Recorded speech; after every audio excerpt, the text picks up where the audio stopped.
Elizabeth Bruenig writes for the New York Times, and in this since-deleted tweet she says, "If I were a Dem watching Bernie endorsing Joe Rogan say he'd rather vote for Trump than Biden, I would be spending a lot more time sweating how many more feel that same way and why than nagging Bernie's communications kid to tweet, 'Joe Rogan is bad now.'"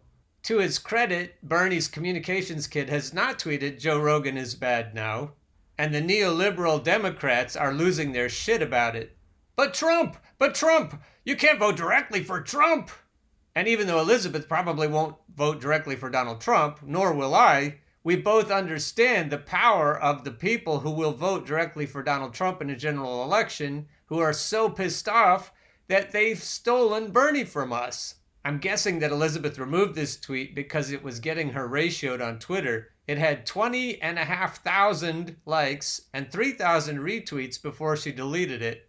There's something going on here with Joe Rogan and the voters he represents. He has the biggest podcast in the world, and there are a lot of people who follow him and who agree with him that Trump is probably better than Biden, even though they may not vote for Trump. Trump is better than Biden. I don't know if you've noticed it lately, but Trump is running considerably to Biden's left in this campaign. Combine that with the justifiable rage that they've scuttled Bernie Sanders' campaign, probably from the inside if you look at the way Barack Obama has been dealing with things. It's no wonder that people are mad enough to say, at least I'm not going to vote for Joe Biden ever.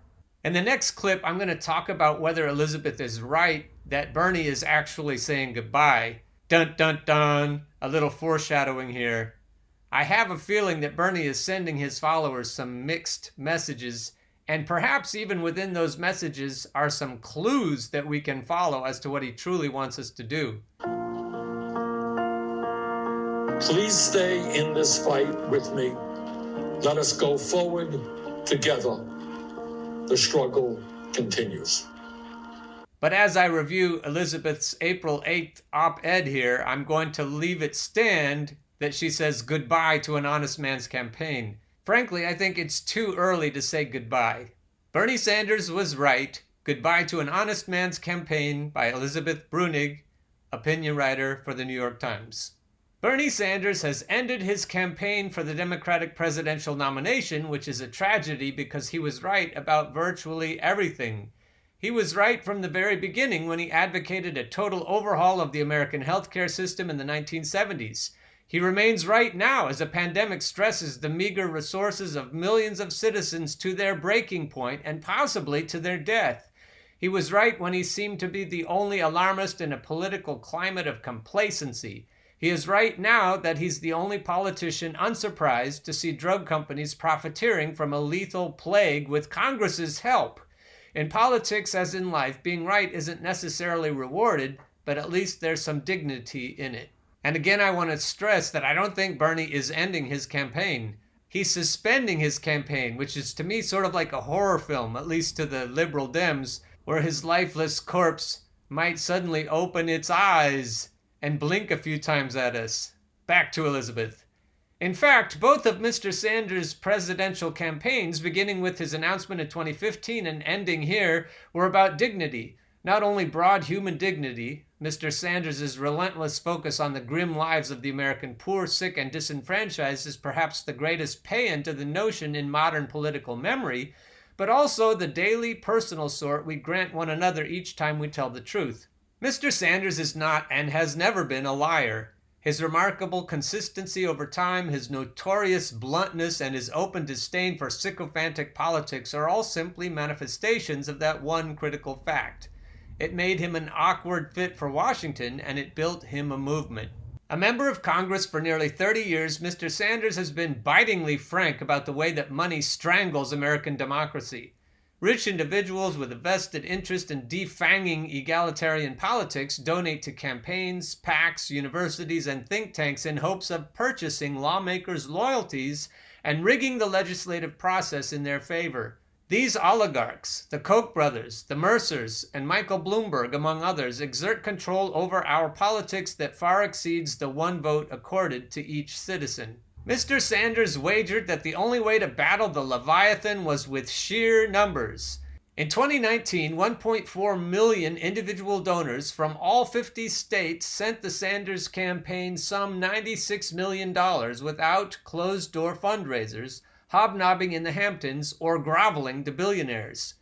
Mr. Sanders knows as well as everyone on Capitol Hill that you can't really resist the people who sign your paychecks.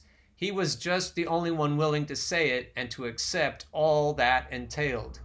Mr. Sanders was also honest about the unflattering facts of American life in a period of unusual liberal nostalgia for the way things used to be.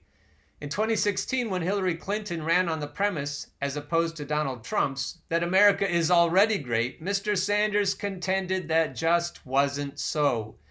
America, he argued, is a place where the strong prey on the weak with almost total impunity, especially when that strength is wielded against workers, especially when those workers are undocumented immigrants, women, poor, sick, precarious. And as Joe Biden prepares to mount a general election campaign based largely on the fantasy of going back to normal, meaning the Obama years, Mr. Sanders remains critical of life under the past administration. He contends that the bailouts bestowed upon Wall Street by the federal government during the 2008 financial crisis were a disaster that rewarded financial malefactors, and that the fallout of the recession continues to crush average Americans under debt, poverty, and stagnant wages. None of this is pleasant to hear, and Mr. Sanders has never been a particularly mellifluous speaker. Much has been made in the past several years of his loudness, his anger, his bracing, impolitic bluntness, but that too is a sign of his respect for voters. There is so little freedom in the world. Even here now in our celebrated liberal democracy, social mobility is incredibly limited compared with that in countries of comparable development, and there appears to be very little we can do about it. One freedom that cannot be taken from you is your freedom not to like the status quo, your freedom to be angry, disaffected, unimpressed, your refusal to be cajoled, soothed, or consoled with small tokens of influence devoid of real power. Mr. Sanders, ill-tempered and impatient with pleasantries, embodied that freedom, and he offered it to you. Now again, I want to mention that Elizabeth offers this as an obituary, and I don't think it's time for that yet. So stay tuned for the next clip, where we decide that it's probably too soon to stick a fork in this candidacy.